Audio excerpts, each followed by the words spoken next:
Hello YouTube! I recently tried my hand at Robocraft, which is a free-to-play game in which you build robots and compete with them against other players online.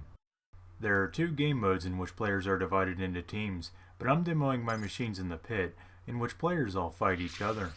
The first to 20 points wins, and you can respawn as many times as you need. You can also heal after 10 seconds without firing your weapons or taking damage. Each kill has a point value based on the target's killing streak.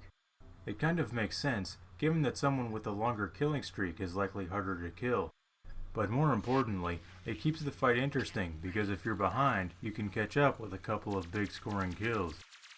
In this video, I introduce you to my first two robots, which I've uploaded to the Robot Store.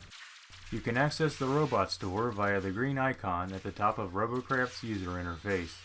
You can earn RP to buy robots, and parts to build your own robots by competing online or in single player mode. I call this robot Tank Zero because it can be built with 0 game progress and 0 cost. I built it using only the parts that are in the inventory right in the beginning. I didn't buy anything or even dismantle the 3 default robots. I built Tank Zero exactly as it appears here before going a single battle. Although I designed it without experience, I designed it carefully. The guns are arranged so they can fire in any forward direction, even straight down, without clipping.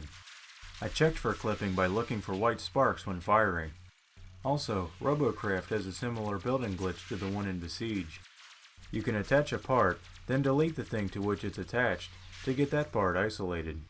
I used that to get 3 treads in a row with nothing next to them.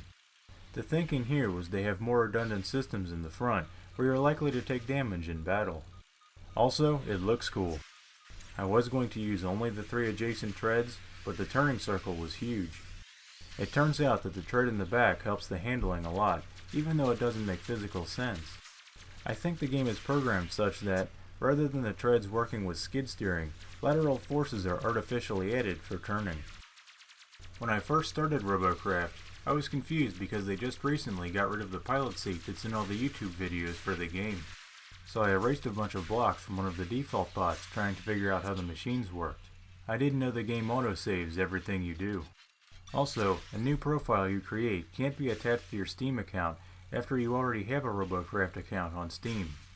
I was really committed to the idea of seeing what I could build with the default parts only, so I created an alt account separate from Steam to use as a reference. I rebuilt the robot I destroyed and made sure I had the exact right number of each part in my inventory. The pit reminds me of one of my all-time favorite video game franchises, Twisted Metal. Twisted Metal was a PlayStation game that featured last man standing vehicle combat. The prize for winning was a wish granted by Calypso, the contest holder. Each vehicle was driven by a colorful character with a wacky wish in mind, and the wish would often go hilariously awry in the character's winning cutscene. Compared to Twisted Metal's last man standing rules, Robocraft's point system rewards aggressiveness more and imposes little penalty for dying. This makes the fights more intense and action-packed. Still, I miss the days of Twisted Metal, fighting with wary vigilance and circumspection, waiting for just the right moment to strike. That's about all I have to say until the next battle, but please stick around to see my other robot. If you're pressed for time and want to skip ahead, this battle ends at around the 10-minute mark. Also, don't forget about the robot shop. The RP would be nice, but mostly I like to know that my machines are enjoyed. I would also appreciate criticism from more experienced Robocraft players to help me build better machines.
With that, Tank Zero emerges victorious. Now to move on to the next machine I built. After I built Tank Zero, I realized there was enough left over to build yet another robot. Thus, the leftover bot was born. It's made of leftovers, and it remains leftover after a fight because it's awesome. Like Tank Zero's guns, the leftover bot's guns are laid out to fire in any forward direction without clipping. Also like Tank Zero, the leftover bot has a dubious steering mechanism. The wheels clip each other when they turn because they're too close to realistically steer, yet the robot handles fine in the game.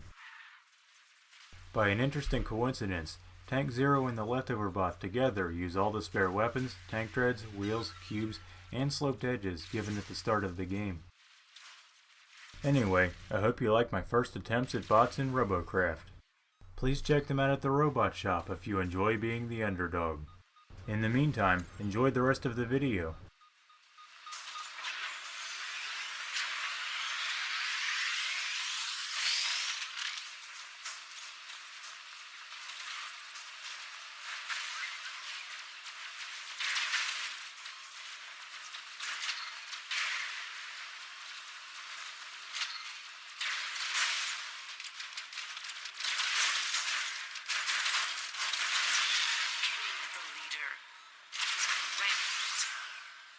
Dominating.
Rampant. There you have it, 2 winning robots with only the parts they give you at the beginning of the game.